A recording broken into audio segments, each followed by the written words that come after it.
الا ان اولیاء اللہ لا خوف علیہم ولا هم يحزنون، آگاہ ہو جاؤ اللہ کے ولیوں کو نہ کوئی خوف ہے نہ کوئی غم ہے. الذین آمنوا وکانوا یتقون، وہ کون ہوتے ہیں؟ وہ ایمان والے ہوتے ہیں، وہ متقی اور پرہیزگار ہوتے ہیں. اب اس آیت مبارکہ میں کئی الفاظ قابل غور ہیں. سب سے پہلے اولیاء کا لفظ آیا ہے، الا ان اولیاء. اولیاء کس کو کہتے ہیں؟ اولیاء یہ ولی کی جمع ہے. ولی سنگولر ہے اور اس کا پلورل اولیاء آتا ہے. تو ولی کہتے کس کو ہے؟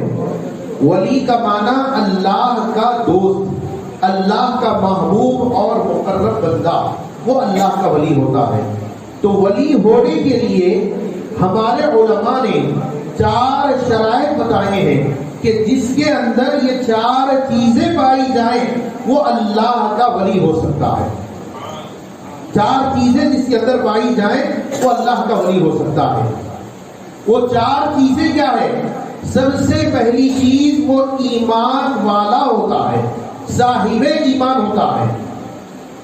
یہ ہمیشہ یاد رکھ لیجئے، اس دنیا کی تاریخ میں کبھی بھی ایمان قبول نہ کرنے والا غیر مومن، جس کو کافر بھی کہا جاتا ہے، وہ کبھی بھی اللہ کا محبوب نہیں ہوا ہے نہ ہوگا.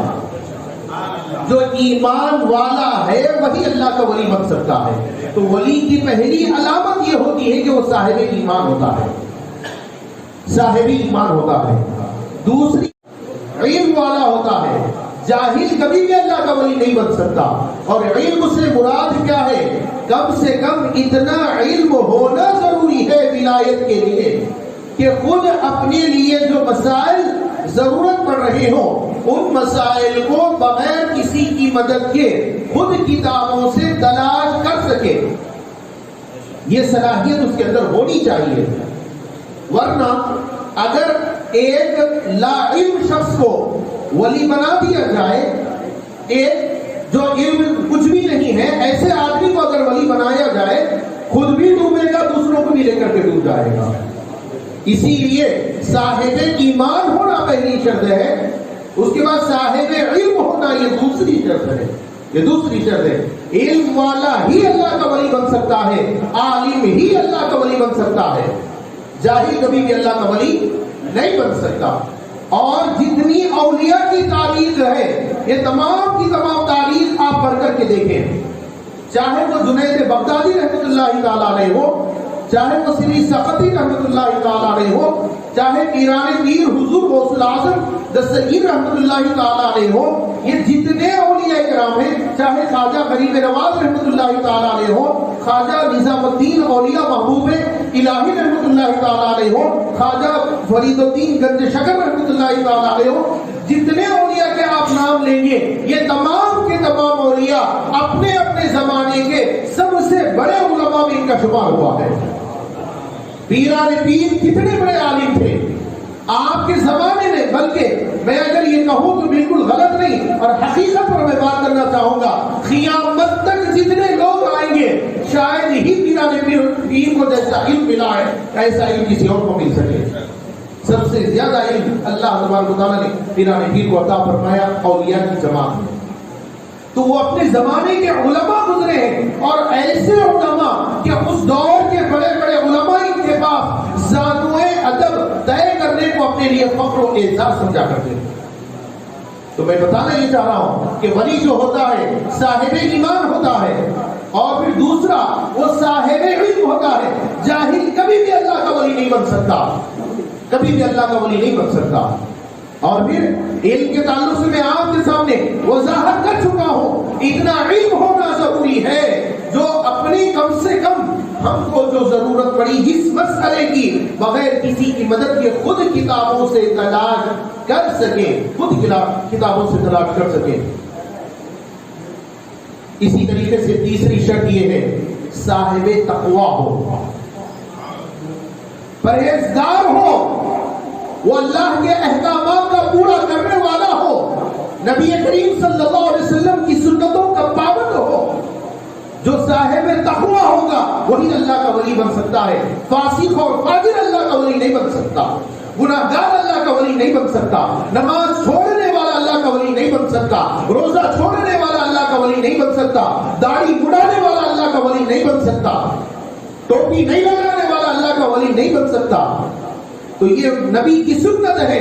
سنتوں پر عمل کرنے والا ہو, سنتوں پر عمل کرنے والا, صاحب تقوی ہو, پرہیزگار ہو, متقی و پرہیزگار ہو, ایسا پرہیزگار ہو کہ جس کی صحبت میں گناہگار آ جائے تو وہ بھی پرہیزگار ہو جائے.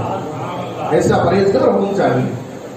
صاحب ایمان ہو, صاحب علم ہو, صاحب تقوی ہو. پھر یہ کہ چوتھی شرط ہمارے علماء نے بتائی ہے وہ متصل السند ہو.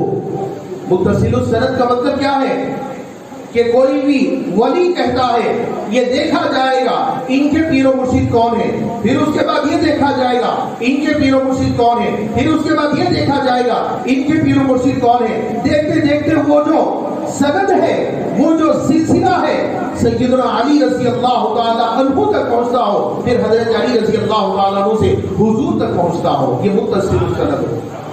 یہ سلسلہ بھی ہو جس کو شجرہ بھی کہا جاتا ہے.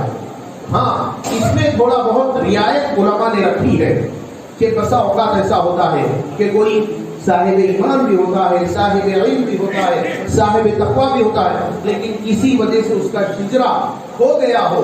اب اگر اس کے پاس شجرہ نہ ہو تو اب اس کو یہ نہیں کہا جا سکتا کہ تمہارے پاس شجرہ نہیں, ہم تم کو ولی نہیں مانتے, نہیں کہا جا سکتا. ہاں کسی وجہ سے اس کے پاس نہ ہو, اگر ہو تو بہت اچھی بات ہے کیونکہ پورا ایک ثبوت کے ساتھ ہمارے پاس ایک معتمد علیہ شخصیت ہے, ہم یہ کہہ سکتے ہیں. تو بہرحال تو ولی کون ہوتے ہیں, میں 4 باتیں آپ کے سامنے رکھ چکا ہوں. جس کے اندر یہ 4 باتیں ہوں, صاحب ایمان بھی ہو, صاحب علم بھی ہو, صاحب تقوی بھی ہو اور متصل السند ہو, یعنی اس کا شجرہ بھی پورا ہو, تو پھر ایسے جو اولیاء ہوتے ہیں ان کے تعلق سے رب کریم فرماتا ہے لا خوف علیہم ولا هم یحزنون. ان کے اوپر نہ کوئی خوف ہے نہ کوئی غم ہے. کیا مطلب خوف اور غم نہیں ہے, کیا مطلب ہے؟ یعنی یہ جو اللہ کے نیک بندے ہوتے ہیں یہ کوئی ایسا کام کرتے ہی نہیں جس کے اوپر شرمندگی اٹھانا ہو. جو کام کرتے ہیں دائرے شریعت میں رہ کر کے کرتے ہیں. بندہ پریشان کب ہوتا ہے, رنج کب اٹھاتا ہے, غم کب ہوتا ہے, کچھ غلط کیا تو غم ہوتا ہے. اللہ کے جو ولی ہوتے ہیں وہ غلط کرتے ہی نہیں. اللہ کے فضل و کرم سے وہ محفوظ ہوتے ہیں خطاؤں سے, وہ محفوظ ہوتے ہیں گناہوں سے, وہ محفوظ ہوتے ہیں خلاف شریعت کاموں سے. یہ چیز ہونی چاہیے. تو